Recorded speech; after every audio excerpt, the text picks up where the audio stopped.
कहानी उस sex scandal की जिसने दुनिया को हिलाकर रख दिया। जी हाँ दोस्तों, ये कहानी एक दो नहीं बल्कि 100 लड़कियों के साथ करे जाने वाले यौन शोषण की है। अजमेर में हुए इस कांड की खबर आज हम आपको बताते हैं।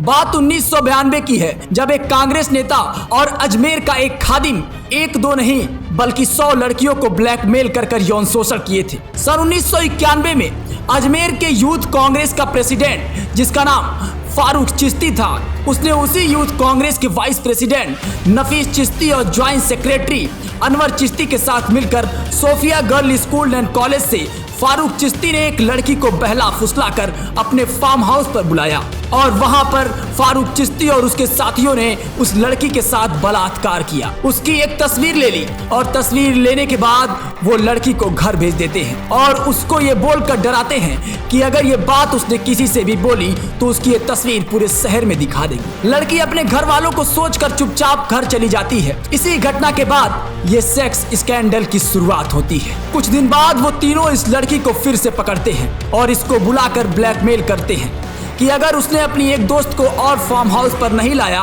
तो उसकी तस्वीर पूरे शहर में लगा देंगे। लड़की ये सुनकर डर जाती है। अगले दिन लड़की अपने एक दोस्त को फार्म हाउस पर ले जाती है और ये तीनों उसके साथ यही काम करते हैं और उसको ब्लैकमेल करने लगते हैं। अब एक के बाद एक, दूसरी, तीसरी और लगातार ये सिलसिला शुरू हो जाता है। उस वक्त की बात अगर हम मान लें तो उस वक्त 100 से अधिक लड़कियों के साथ ये हुआ था और उनकी तस्वीर खींची गई थी। ये सब देखते हुए कुछ लड़कियों ने अपनी जान तक दे दी।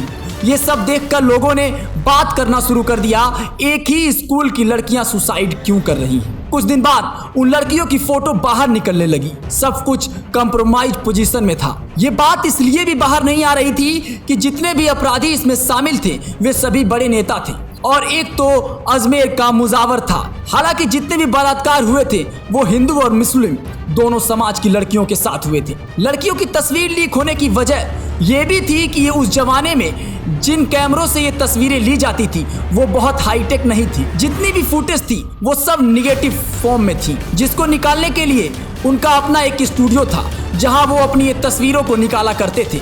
स्टूडियो में काम करने वाले लोगों ने फोटो की कॉपी करके निकाल ली और धीरे धीरे वो लोग भी लड़कियों को ब्लैकमेल करने लगे। बात यही नहीं रुकी, जितने भी लोगों को फोटो मिली थी वो सभी इन लड़कियों को ब्लैकमेल करने लगे। सबसे शर्मनाक बात तो ये है कि कई पुलिस और कर्मचारी और बड़े नेता भी इसमें शामिल थे। कुछ समय बाद अजमेर के एक अखबार नवज्योति ने इस खबर को छापने का सोचा।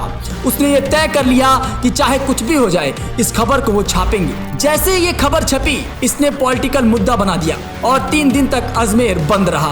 केस अब हिंदू मुस्लिम मोड़ ले चुका था, जिसको देखते हुए सरकार ने इस मुद्दे को सीरियस लेना शुरू कर दिया। पुलिस के कहने पर 30 लड़कियां अपराधियों को पहचान करने आगे आई थी, जबकि बलात्कारियों की संख्या अनगिनत थी। सामने आई 30 लड़कियों को फिर धमकियां आने लगी कि जिसकी वजह से 18 लड़कियां पीछे हट गई।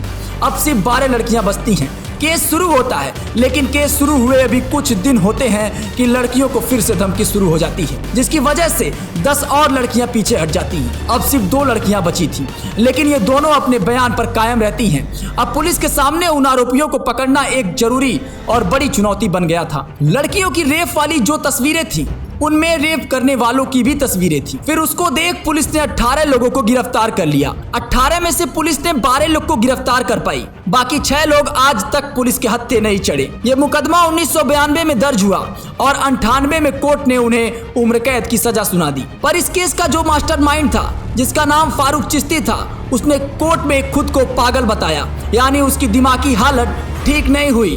उसके वकील ने ऐसा बोल दिया। बाद में कोर्ट ने उसको पागल बोलकर छोड़ दिया।